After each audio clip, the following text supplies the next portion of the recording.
हाँ, जय हिंद, जय भारत, जय श्री राम। वो जो मूंगतर हमने दिखाया था, उसी मूंगतर के विषय में हम बता रहे हैं दोबारा। ये दूसरा वीडियो में, वो वीडियो किसी कारण ख़राब हो गया, तो आप लोग बता रहे हैं। ये चाय का प्रचार 1834 में भारत में अंग्रेजों ने किया, उसके विषय में हम बता रहे थे। तो देखो, चाय में यह गुण है कि आपके जो लीवर है, जिसको आंत कहते, उसमें पाचन तंत्र को कमज़ोर करता है। अन्न चूस करके जो रस ले करके खून बनाता है, उस थीन नाम का जहर जो है छिद्रों को बंद कर देता है। अन्न नहीं पचता है तो लोग तो कहते हैं कि हमको भूख नहीं लगता, गैस बनने लगता है। तो खून नहीं बनेगा तो सोता है आपके शरीर में कमजोरी आना ही आना है। कमजोरी का ये कारण है। फिर दूसरी बात, ये लोग क्या किए कि भारत में रासायनिक खादों का प्रचार प्रसार करवाए खूब तेज़ी से। हमारे ये सामने का बात है, हमने 1974-75 से पहले ही जानकारी है, 70 में ही हमने देखा था। चांद मार्क नाम का एक आता था खाद, वो थोड़ा थोड़ा लोग डालते थे, उससे जो है उपज बढ़ने लगा। अब ये जो लोग, उसमें क्या गुण है कि देखो, आपके ज़मीन में जो उर्वरक क्षमता है उसको खींच करके वो फसल में देता है, और अपना ये शक्ति कुछ नहीं देता, बल्कि मिट्टी को ऊसर बनाता है, मिट्टी को शक्तिशाली नहीं बनाता। अगर आप लोगों को मिट्टी को शक्तिशाली बनाना है तो गोबर के खादों का आप लोग प्रयोग करें। गोबर के खादों से आपकी मिट्टी अच्छी मजबूत होगी। तो देखो, ये भारत को ये बलहीन शक्तिहीन बनाने का उद्देश्य था रासायनिक खाद से। रासायनिक खाद के अंदर क्या है, आपके खाद्य पदार्थ को जहरीला बनाता है। फिर ये लोग क्या किए कि एलोपैथ का बढ़ावा दिए, आयुर्वेद को बर्बाद किया। भारत में अंग्रेज़ों ने आयुर्वेद बर्बाद किया। आयुर्वेदिक जो चीज़ें हैं, हमारे भारतीय परंपरा जो कुछ था, उस सब को प्रतिबंध लगाया गया। फिर हमारा समाज एलोपैथ अपना लिया। एलोपैथ के कारण एक बीमारी तो को ख़त्म करता है और 10 बीमारी को बनाता है। इसका ये बहुत बड़ा गुण है। देखो, इसमें यह भी गुण है कि ये क्या करता है, किसी भी बीमारी को जड़ से समाप्त नहीं करता। ये ऊपर ऊपर गया, और जैसे एक झड़बेरी होता है ना, बैर का पेड़, उसको ऊपर से जैसे लेकर के कोई आरा पहुंचा या कुल्हाड़ी लेकर के पहुंचा, ऊपर से काट करके गिरा दिया, पेड़ जड़ से उखड़ा नहीं, पेड़ का जड़ नीचे रह गया ज़मीन के अंदर। वो क्या करता कि उसमें से एक पेड़ के बजाय 10 पेड़ बन जाता है। यही बात है एलोपैथ का।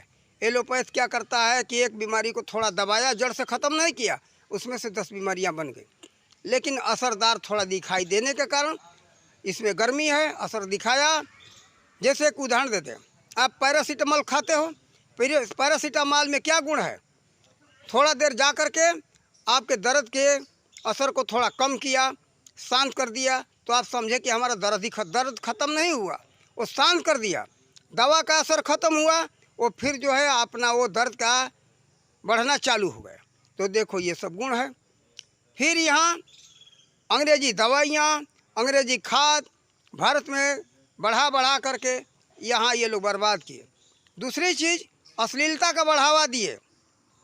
अश्लीलता का बढ़ावा दे करके हमारे समाज में, हमारे जवानों में ये कायरता वाला सिद्धांत लागू हुआ। देखो, अश्लील फिल्म और अश्लील उपन्यास उसी समय का है। फिर भारत आज़ाद हुआ, तो भारत आज़ाद होने के बाद उस समय तो फिर भी अंग्रेज़ों के समय में तो कुछ ठीक था, अंग्रेज उतना बर्बाद न कर सके। लेकिन अंग्रेज़ों के मानस पुत्र, लॉर्ड मैकाले का मानस पुत्र नेहरू उस चीज़ का बढ़ावा दिया। गांधी जानते थे कि ये नेहरू भारत को बर्बाद करेगा, फिर भी इसको प्रधानमंत्री बनाए। वास्तव में बनाना था सरदार वल्लभ भाई पटेल को, लेकिन नहीं बनाए। फिर ये नेहरू का किया, अश्लीलता का बढ़ावा दिया। अश्लीलता का बढ़ावा दे दे करके समाज को बर्बाद किया। अश्लीलता के कारण क्या होता है, शरीर के अंदर वृक्क जो है, वृक्क क्षरण होने लगता है। जब क्षरण होने लगेगा तो हमारे जवानों में, हमारे देह में, आपके देह में, शरीर में कमी आएगी, शरीर मजबूत नहीं होगा, और चाय शरीर को बर्बाद किया। फिर यहाँ चाय का बढ़ावा दे दे करके शरीर को कमज़ोर किया गया। फिर अब लोगों में आदत पड़ गई, हमें क्या करना है भाई शरीर को लेकर के। ये भी समझाए ये नेता, अरे भाई ये शिक्षा का युग है, विज्ञान का युग है, शरीर को क्या लेना देना है, शरीर जैसा हो दुबला पतला उसमें कोई लेना देना नहीं। अब तो राइफल और मशीन गन का समय है, पिस्टन का समय है। उठाओ, अब जो है देह से कुश्ती लड़ने की कोई ज़रूरत नहीं है। हथियार उठाओ, घोड़ी दबाओ, हजारों को मार डालो। अरे दिमाग से काम लेना है, देह का क्या जरूरत है? अरे मूर्ख, इसी देह के अंदर ये दिमाग है। अगर देह नहीं मजबूत रहेगा तो दिमाग मजबूत कभी नहीं हो सकता है। ये सदा बात ध्यान रखना।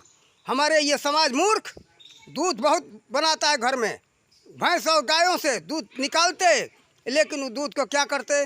चलो हमें दूध दही को क्या करना है, चाय भर का रख करके सारा दूध जाने दो, दुकान में चाय की दुकान में चले जाने दो, जिसको मर्जी हो ले ले जाए, वो जैसे मर्जी हो खाए। हमें तो क्या करना है, पैसा आ जाएगा, हम बच्चों को पढ़ाएंगे, हमें इस तरह का महल चाहिए, वो बिल्डिंग चाहिए और फैशन चाहिए। और मिट्टी से वंचित रखा गया।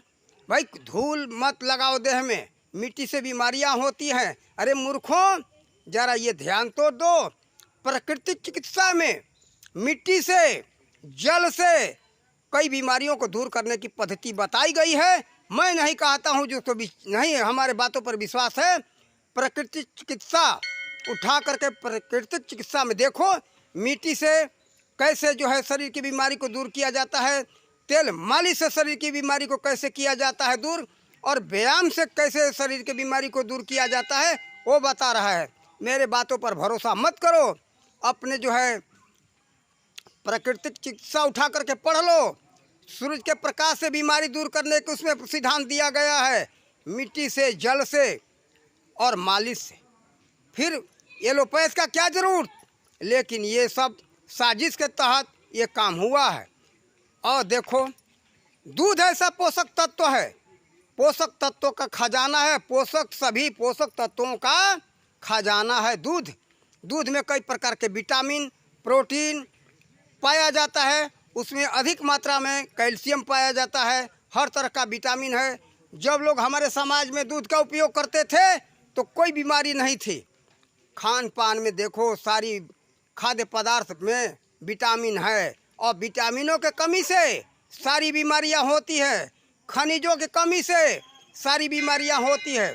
देखो खाद्य पदार्थों में कमी आ गई, खाद्य पदार्थ जो हैं जहरीले हो गए, जैसे कीटनाशक जो दवाइयाँ हैं जहरीली हैं, इससे जो खाद्य पदार्थों में उसमें जो जहर भरता है, वो खाद्य पदार्थ के जहर से हमारे शरीर में बीमारियां बनती है। रासायनिक खादों से जो है जहरीला अनाज हो गया।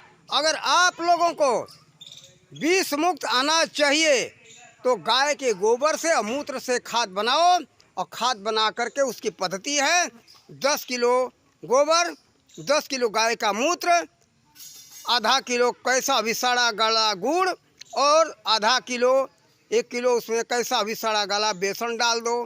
फिर बर के या पीपल के पेड़ के एक मुट्ठी मिट्टी लेकर के डाल दो वहाँ के बर पीपल के पेड़ के नीचे की, और उसको किसी ड्रम में या किसी टंकी में रख दो, उसको लकड़ी से चलाते रहो। 15 दिन के बाद वो खाद बन करके तैयार हो जाएगा। उस खाद का छिड़काव करो मिट्टी में, ऐसे करके आप खेत अपना मजबूत बनाओ और जहर मुक्त अनाज तैयार करो, शुद्ध अनाज खाओ, बीमारी से दूर हो जाओ। लेकिन देखो, मेहनती बनो, परिश्रमी बनो, गाय और भैंस घर में पालो, दूध खाओ, सारी बीमारियों को भगाओ। हमारे भारतीय सभ्यता और संस्कृति इतनी मजबूत थी कि कोई बीमारियां नहीं थी, ना के बराबर थी।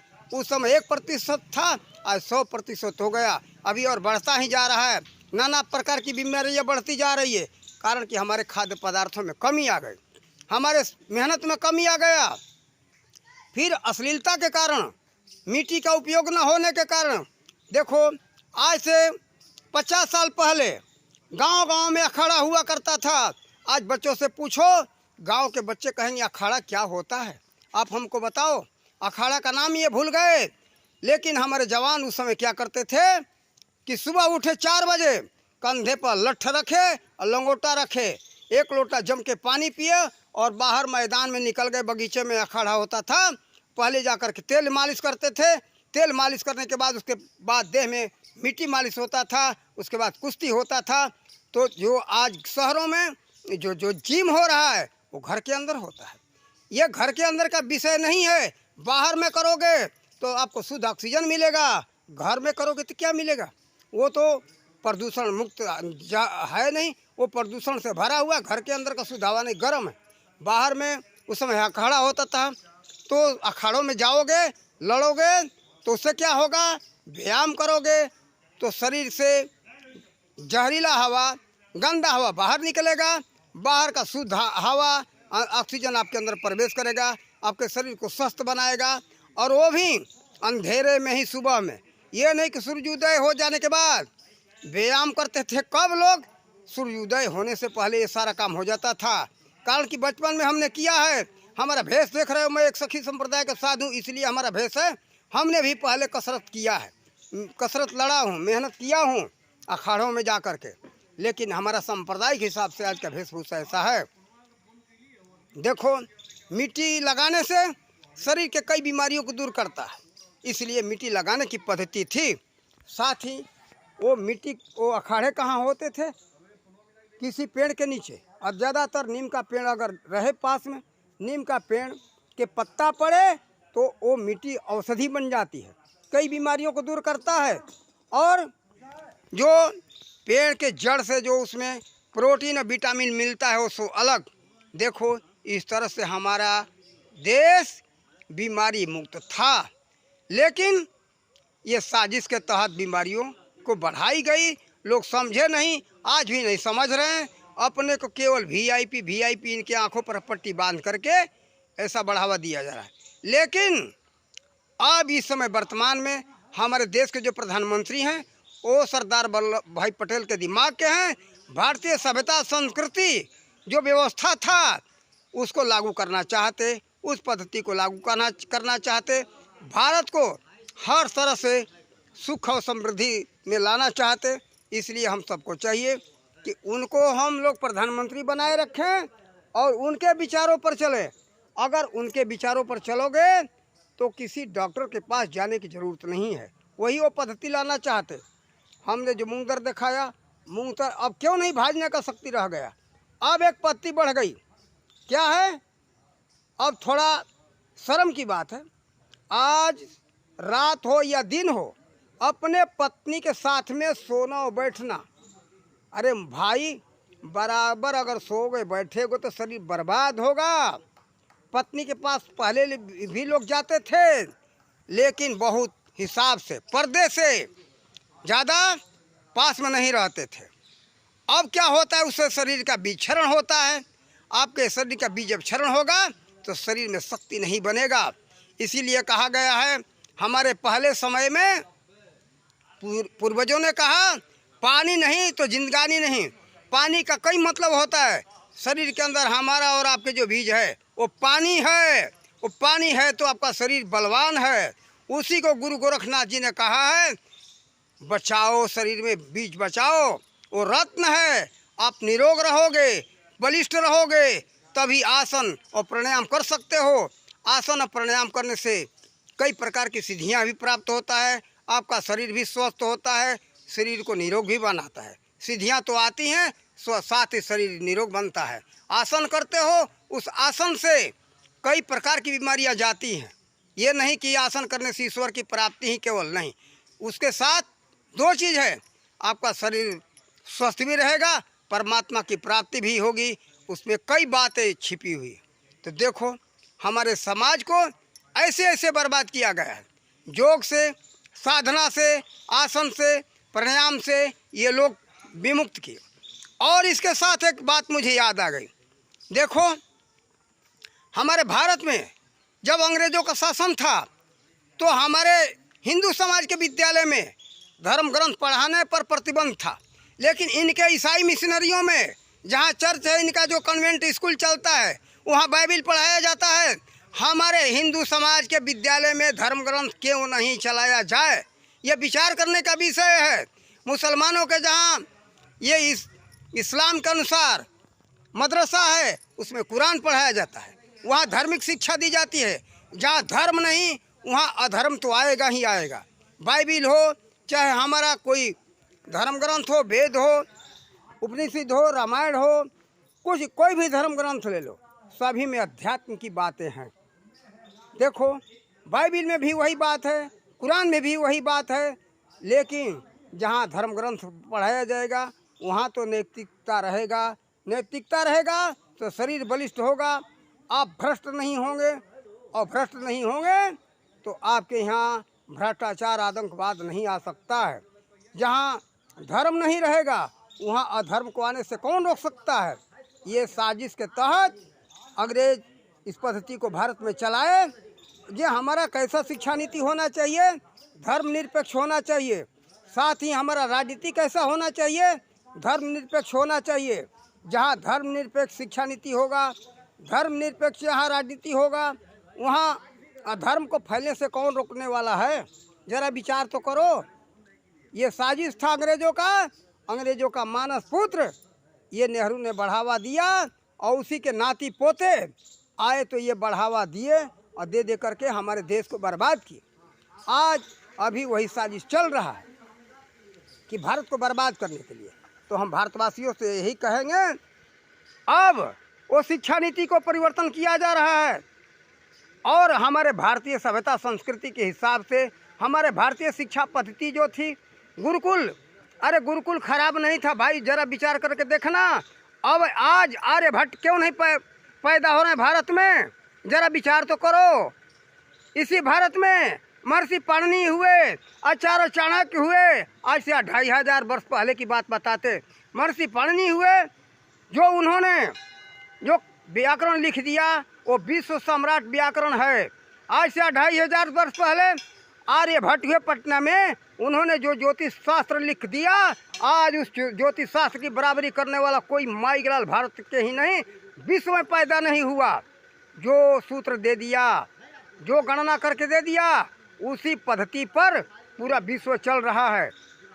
जो 7 दिन निर्धारित करके दे दिया दिन, वो 7 दिन ही पूरे विश्व में चल रहा है। केवल शब्दों में अंतर है, लेकिन दिन का नाम वही है। 7 दिन से 8वां दिन कोई नहीं खोज सका। जरा विचार तो कर लो।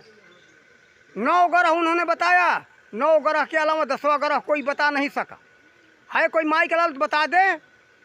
देखो, जो हमारे आर्यभट्ट ने जो दूरी लिख दिया पृथ्वी से, सूर्य का, ध्रुव तारा का, ग्रहों का दूरी, वही आज भी दुनिया के बड़े बड़े वैज्ञानिक मानते हैं।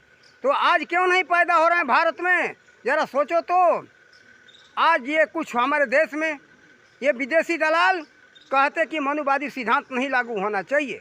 मनुवादी सिद्धांत में देखो उसी का देन था। यहाँ धनवंतरी पैदा हुए थे, आर्य ये जो चरक पैदा हुए थे, जो आयुर्वेद के बड़े दाता माने जाते हैं, उसके पहले धनवंतरी थे। तो देखो भारत में क्यों नहीं पैदा हो रहे, ये गुरुकुल का ही देन था। आज वो गुरुकुल समाप्त हो गया, इसी का कारण है कि भारत में कोई वैसा पैदा नहीं हो रहा है। इसी भारत में ऋषि महर्षि पैदा हुआ करते थे। और देखो उस समय इसी भारत में आज जो जाकर के पाकिस्तान में पड़ गया वो तक्षशिला विश्वविद्यालय, रावलपिंडी रेलवे स्टेशन से उत्तर तरफ, वह विश्वविद्यालय में विश्व के कोने कोने के बच्चे आया करते थे पढ़ने। अब उस समय भारत के लोग नहीं जाते थे, पूरे विश्व के बच्चे यहाँ आते थे। लेकिन जब अंग्रेज आए तो हमारे विद्यालयों को बर्बाद किए। उसके पहले यहाँ मुसलमान आए तो बर्बाद किए। देखो 1193 में बख्तियार खिलजी ने ये आपके नालंदा विश्वविद्यालय को जलाया था, इसको तोड़ा था। वो मुगल तो बर्बाद किए ही, लेकिन आज के मुगलों के गुणगान करने वाले कहते कि मुगल तो यहाँ किए नहीं, ये हमारे भारत के लोगों के ऊपर आंख में पट्टी बांधी जा रही है। क्यों नहीं सोचते हो, ये विचार करो। नालंदा विश्वविद्यालय कौन तोड़ा था ये आप सबको मालूम है। इस तरह से जब अंग्रेज लॉर्ड मैकाले आया तो यहाँ उस समय में गुरुकुल बहुत चलता था। गुरुकुलों को तोड़ा गया, हर गांव-गांव में गुरुकुल हुआ करते थे। तो देखो गुरुकुलों को तोड़ा, आचार्यों को मारा गया, पीटा गया, जिंदा जलाया गया, यहाँ तक इतिहास बता रहा है। फिर भी महिमा मंडन करते लॉर्ड मैकाले का, उनके मानस पुत्र दलाल। फिर अकबर का बहुत प्रशंसा करते। जरा विचार तो करो, महाराणा प्रताप ये अपना गढ़ राज छोड़ करके जंगलों में घास की रोटी क्यों खाए? अरे तुम ही जाकर खा करके दिखाओ ना। चले जाओगे? कहेंगे लोग कि शौक से छोड़ दिए। तुम ही जरा अपना टूटी झोपड़ी शौक से छोड़ के तो दिखाओ। देखो, कोई शौक से नहीं छोड़ता है। बहुत दुख के कारण उन्होंने छोड़ा होगा, साधारण में नहीं। जब देखे कि हमारा जान इज्जत नहीं बचेगा, नहीं जान नहीं बचेगा, हमारी इज्जत नहीं बचेगी, तब वो छोड़ करके भागे। तो देखो, ये सब आक्रांता थे, भारत को बर्बाद किए, महिमा मंडन करने वाले। ये बात छोड़ो और देश के सपूतों, भारत पर ध्यान दो। और फिर आगे जा रहा है उसी प्राचीन नीति से हमारा देश आबाद रहेगा, बर्बाद होने से बचाएगा। उसी नीति को नरेंद्र मोदी जी 2020 में नई शिक्षा नीति के नाम से लागू किया है। उसको आप लोग अपनाओ। और उसके बारे में अगर जानना चाहते हो तो गोरखपुर में गीता प्रेस से 1988 में शिक्षा के कल्याण निकला था। उसको कहीं मिल जाए तो उठा के पढ़ो। उसमें कैसे कैसे प्राचीन शिक्षा नीति के बारे में बताया गया है। प्राचीन शिक्षा नीति के बारे में जानना है तो आज तो छोड़ दो। लोग कहेंगे कि आरएसएस का साजिश है, ठीक, लेकिन उस समय गीता प्रेस वाले को आरएसएस जाकर के ये दिया नहीं था। यहाँ के बड़े बड़े विद्वानों का लेख है, उसको उठा करके पढ़ो। और उसका बड़े बड़े सबूत है। विक्रमशिला विश्वविद्यालय है भागलपुर में, जा कर के बल्लभी विद्यालय देखो, झांसी मोर्चा विश्वविद्यालय जा कर के देखो, प्राचीन समय का है। तक्षशिला विश्वविद्यालय जो रावलपिंडी के पास पड़ा हुआ पाकिस्तान में, जिसको जा कर के देखना है देखो। नालंदा विश्वविद्यालय गया मगध में पड़ा हुआ, उसको जा कर के देखो। वहाँ नालंदा में ह्वेनसांग आया था चीन से पढ़ने के लिए, भारत से वहाँ कोई नहीं गया था। अब हमारे भारत जो पीछे हो गया, यहाँ के शिक्षा को बर्बाद कर दिए, यहाँ के संसाधनों को बर्बाद किए। अंग्रेज तो उस समय कच्चा माल को भी कोई कुछ बनाने नहीं देना चाहते थे, यहाँ के लोग नहीं बनाते थे। यहाँ का कच्चा माल जाता था लंदन, वहाँ से बना करके आकर के भारत में महंगा बिकता था। सारा उद्योग धंधा अंग्रेज अपने हाथ में ले लिए थे। देखो, यहाँ अबरख निकलता हजारीबाग में, वो अबरख वहीं जाता था। अब भारत में अपना बनने लगा। यहाँ के कुछ भी था कच्चा माल भारत में, उसको अपना माल अच्छा बना नहीं सकते हो। सब ले जाते थे सस्ते दर में, अंग्रेज ले जा करके लंदन से मना करके ला करके कहते थे कि हमारा है। तो देखो, सब कुछ बर्बाद कर दिया। भारत में पहले स्टील के बड़े बड़े कारखाना हुआ करते थे। अंग्रेजों से पहले वो स्टील के कारखाने में ये जो लोहा गलाने की जो भट्ठी है ना, इतनी हल्की होती थी कि आप किसी बैलगाड़ी में लाद करके ले जा सकते थे दूसरे गांव में, दूसरे जगह पर। अब तो भट्टियाँ बनती है लोहा गलाने वाली, बहुत वजन होता है। ताप तो खैर सभी में ताप उतना ही देना पड़ता है, 1400 सेंटीग्रेड, तभी जा कर के लोहा गलता है। देखो, साधारण ताप पर लोहा नहीं गलता पानी जैसे। लेकिन देखो, ये भट्टी का कमाल है। उस समय हल्की भट्टी में भी लोहा गल जाता था। बहुत कई हजार के मात्रा में भारत में लोहा फैक्ट्री था। यहाँ का लोहा विदेशों में जाकर के सोना के भाव में बिकता था। लेकिन अब जो है वही, अब भारत में वो पद्धति नहीं रह गई। अब महंगा पड़ता है, उतना सस्ता नहीं होता। तो देखो, भारत सब कुछ में आगे था। फिर हम सबको अपने पुराने जगह पर लौटना चाहिए। पुराने जगह पर लौट करके हम लोग अपने फिर भारत को फिर अच्छा, सुखी और समृद्ध बनाएं और अंग्रेजियत को छोड़ें। और हम एक बात ये भी कहेंगे इसी के साथ, अब यहाँ के हम अंग्रेजों के मानस पुत्र के बारे में भी ये कहें, हम किसी से बात करते मात्र 2 अक्षर भी पढ़ा हो, वो क्या कहता, हमारे लड़के को या हमको अगर विदेश जाना पड़े तो हम अंग्रेजी से ही काम चला लेंगे, अंग्रेजी ही बोल करके अब वहाँ का मेल जोल कर लेंगे, हमारे भाषा को लोग समझेंगे। लेकिन सब लोग विदेश नहीं जा रहे हो। अरे भारत इतना बड़ा देश है, क्या भारत में सभी राज्यों में घूम लिया तुमने? अपने भारत में जा रहे तो घूम लो। केवल ये हम देखते कि अपने देश से प्रेम नहीं है, उन लोगों का ये बात है। केवल ऊपरी मन से कहते कि मैं भारतीय हूँ, लेकिन अंदर से विदेशी हैं। वो अंग्रेजी भाषा का, अंग्रेजी सभ्यता संस्कृति का बढ़ावा देने वाले। देखो, अंग्रेजियत के विदेश में जाने की बात दिखा करके अंग्रेजी अपनाया जा रहा है, अंग्रेजियत अपनाया जा रहा है। लेकिन भारत को बर्बाद करने का ये पहचान है। भारत का क्या होगा? भारत का नाम निशान मिटाओगे, फिर कहना ये भूल जाओ कि कहना मत कि हम मेरा भारत महान, अरे कहना पड़ेगा खुद कि मेरा भारत भिखारी, महान भिखारी कहना पड़ेगा। अगर ये स्वीकार है तो फिर भारतीय सभ्यता, संस्कृति, शिक्षा नीति सब कुछ छोड़ो, भूल जाओ। अभी इन शब्दों के साथ अपने वाणी का विराम देते। जय हिंद, जय भारत, जय श्री राम।